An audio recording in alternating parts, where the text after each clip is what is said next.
It's day 19. Had to go test this morning. Everything's good. Another 24 bucks down the drain, but everything's good. I'm going to try to explain to you kind of what I went through last night. See if you understand this. I mean, it's going to be hard for me to explain. I sat and reminisced about people I went to school with and things like that. And out of a handful that has been in jail and stuff, I'm pretty positive that I've spent more time than any of them. You know, I'm not proud of that fact. I kind of had a rough, how would you say it? It just hit me wrong to think I went from where I was at, good job and things, to where I'm at for drugs. Because I wanted to get high. If they'd have voted for the class idiot, I would have got everybody's vote on that one now. I don't think I could go back to a class reunion and look most of the people in the eye. It would be hard for me. It's just part of the life that I created. But I lay here last night, way up in the morning, with crazy thoughts running through my head again, and they're getting better, but they still there. Pray one day they leave totally, but I found myself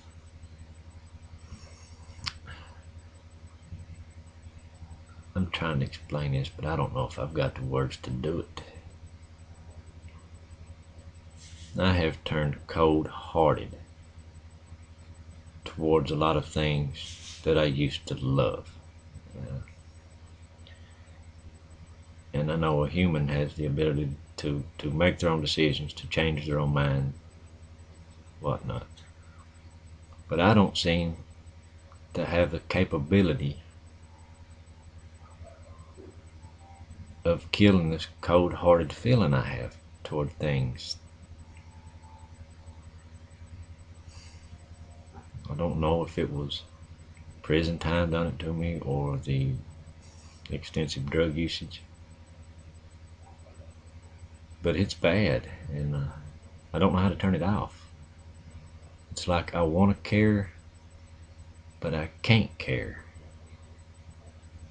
You know, it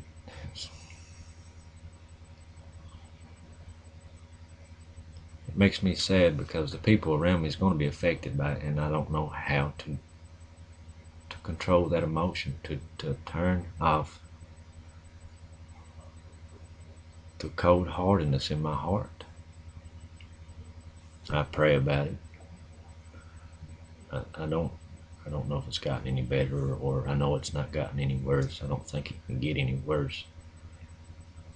But it's a lonely, lonely feeling knowing that you are like this. And I don't want to be like this. You know, I love my family. I love my friends. I love my baby girl with all my heart. But I do have this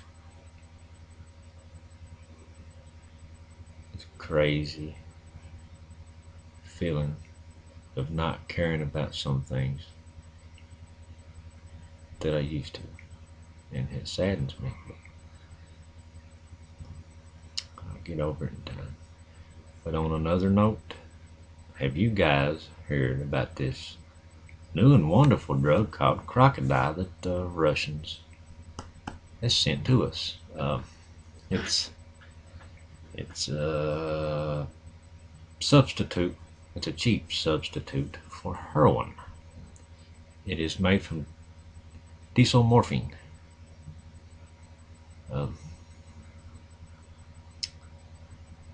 It's a derivative of morphine. It's diesel morphine. I think I'm saying it right. Don't hold me to that. but it's made from dirty diesel morphine. It was invented back in the early 30s as an opiate medication, pain medication for people to take, just like the pain medication we have today. But they quit making it for a reason, and I'm pretty sure I figured it out. I got on the internet, done some research. Oh, you talk about a horrible drug, people. If you see this crap, run the other way. If you try it, you're crazy. But what it does, it's got an abundance.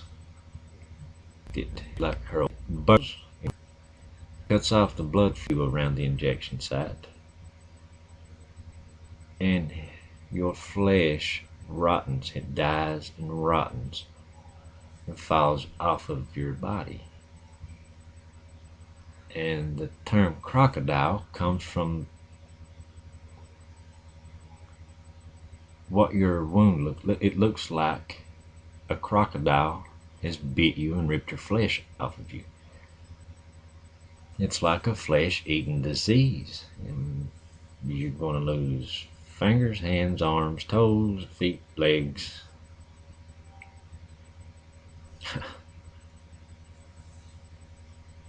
If you want to subject yourself to that, then there's probably no hope for you. Oh goodness.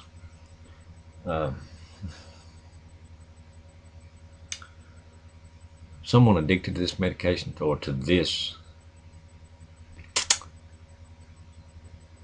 it's a drug, but I'm going to say Satan spawned crazy chemical that people's putting in their body. I'm not perfect, but I do have more sense than this. But if you do this drug, your life expectancy is 2 to 3 years. It's going to kill you.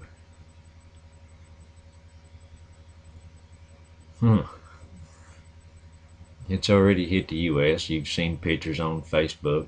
I don't know if it's been on, I don't even watch TV anymore. I don't know if it's been on the news or not. But you've seen people with the flesh falling off their arms. You see the bones protruding. You've seen fingers falling off. They've got warnings on this drug for a reason. Before I would try this drug, I'd probably just go ahead and just chop my fingers off. I mean, you're going to lose them anyways. The high only lasts, they said, up to 3 hours with a massive dose. It's not as potent as heroin. The withdrawal effects is 10 times worse. They were saying that people was waking up during the night and having to do more of the drug just to go back to sleep. Wake up in the morning having to do more of the drug to go to work. It's a never-ending cycle that we get ourselves into. And there's a lot of it's in our head. A lot of it's physical, but a lot of it's in our head. You have to, every 4 to 6 hours, get a fix, just to function properly. But then you're not functioning properly. You're functioning like an addict. Because the addiction comes before everything. It comes before your work. It comes before your children. It comes before your family. It comes before paying your bills. It comes before buying food for your family. It comes before feeding yourself. You don't have to be an Einstein to figure out that you're screwing up.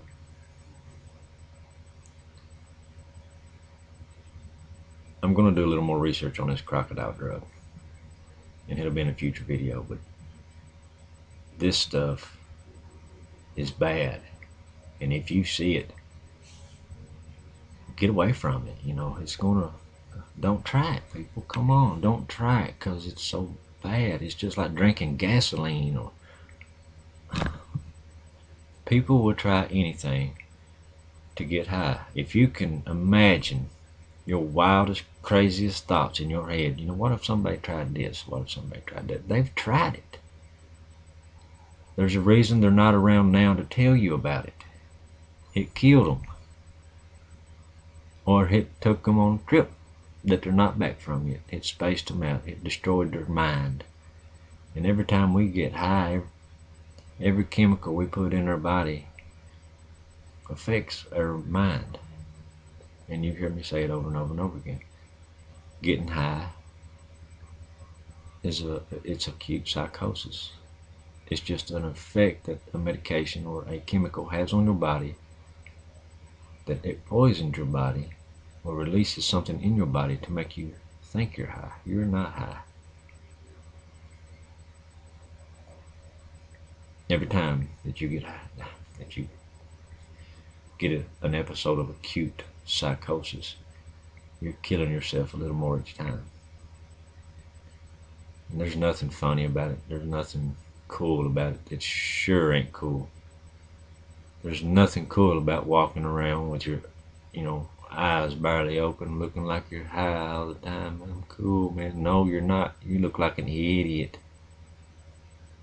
I went through the stage, thought I was cool, smoking pot. I wished I'd been smarter 16 years ago. I wouldn't have been. You'd have never seen one of my videos. I'd hope not, anyways. But I hope this little crocodile thing here, I hope this hits home on a lot of you people, because if you're like me and you've got an addictive personality, it's going to be hard for you not to try this drug, because it is a substitute for heroin. But it is a gateway to death. Just think about it that way. Gateway to death. Every time you get high, you're opening that gate to that gateway to death. And I love you guys. See you tomorrow.